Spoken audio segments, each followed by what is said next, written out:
ABP C voter exit poll ఫలితాలు మనం screen ముందు చూస్తున్నాం. ఏపీ 25 స్థానాలు, వైసీపీకి 4, ఎన్డీఏకు 21 నుంచి 25 స్థానాల్లో విజయం సాధించబోతుందని ఏబీపీ సి ఓటర్. ఇది కొంచెం కన్ఫ్యూజన్గా ఏబీపీ సి ఓటర్ సర్వే. 25 స్థానాల్లో వైసీపీకి 4, 0 నుంచి 4, అదేవిధంగా ఎన్డీఏ కూటమికి ఎక్కువ స్థానాలు వస్తాయని ప్రకటించింది.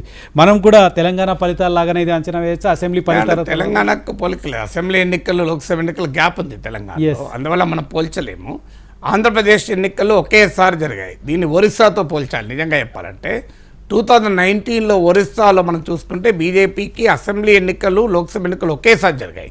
ఒకేసారి జరిగిన బీజేపీకి 6% ఎక్కువ ఓట్లు వచ్చాయి.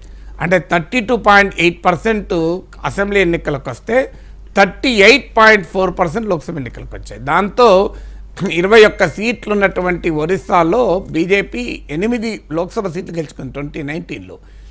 బిజు జనతాదళ్ కూడా, బిజు జనతాదళకు అందుకు భిన్నంగా లోక్సభ ఎన్నికల్లో తక్కువ ఓట్లు వచ్చాయి, అసెంబ్లీ ఎన్నికల్లో ఎక్కువ ఓట్లు వచ్చాయి.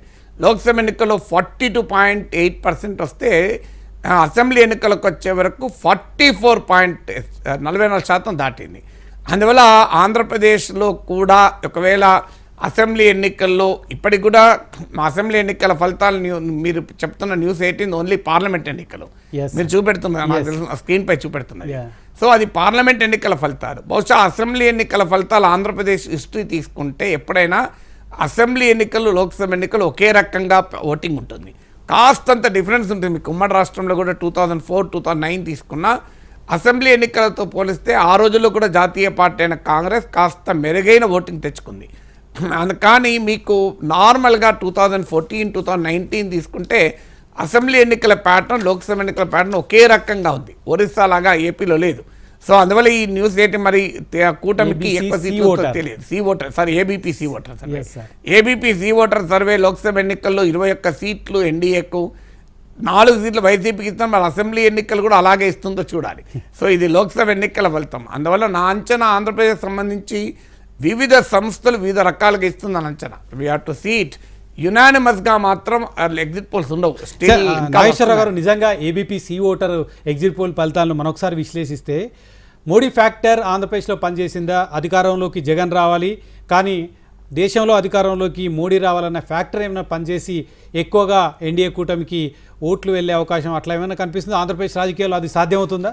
అంటే అది పెద్దగా సాధ్యమవుతున్నాయి అనుకోను. కానీ ఈ మన ఎలక్టోరల్ సిస్టమ్ యొక్క లక్షణం ఏంటంటే మనది ఫస్ట్ పాస్ట్ పోస్ట్ సిస్టమ్. ఇప్పుడు ఉదాహరణకు 2014లో నాకు గుర్తు టీడీపీకి వైసీపీ కన్నా కూటమి అప్పుడు ఎన్డీఏ 5 లక్షల ఓట్లే తేడా వచ్చింది. మీకు 2019లో వైసీపీకి 35 లక్షల ఓట్లు ఎక్కువ వచ్చాయి.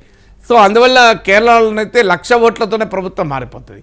ఏం జరగవచ్చు ఒకవేళ అసెంబ్లీ ఎన్నికలు ఒక రకంగా, లోక్సభ ఎన్నికలు ఒక రకంగా, ఇవన్నీ ఇఫ్స్ అండ్ బట్సే. ఏదవుతుందో నాకు తెలియదు, మీకు తెలియదు, వాళ్ళకు కూడా తెలియదు, ఆ సర్వేలు చేసే వాళ్ళకి కూడా. కానీ ఒకవేళ డిఫరెంట్ ఉంటే అసెంబ్లీ ఎన్నికలు లోక్సభ ఎన్నిక ఒక పాసిబిలిటీ ఏంటంటే ఇప్పుడు ఒక లోక్సభ ఎన్నికల్లో 7 సీట్లు ఉంటాయి. 7 ఉదాహరణకు ఒక పార్టీ 5 సీట్లలో 1000-2000 ఓట్లతో గెలుస్తుంది. అంటే అరౌండ్ ఒక 5 నుంచి 10,000 ఓట్లు ఎక్కువ ఉంటాయి. ఒక్క అసెంబ్లీ సెగ్మెంట్లో కనుక పార్లమెంట్ ఎన్నికలకు వచ్చే వరకు ఇంకో పార్టీకి 20,000 ఓట్లు వచ్చాయనుకోండి మెజార్టీ, కథ లోక్సభ సీట్ గెలిచిపోతారు. అరిథమెటిక్ పాసిబిలిటీ, మ్యాథమెటికల్ పాసిబిలిటీని కొట్టిపారేయలేము.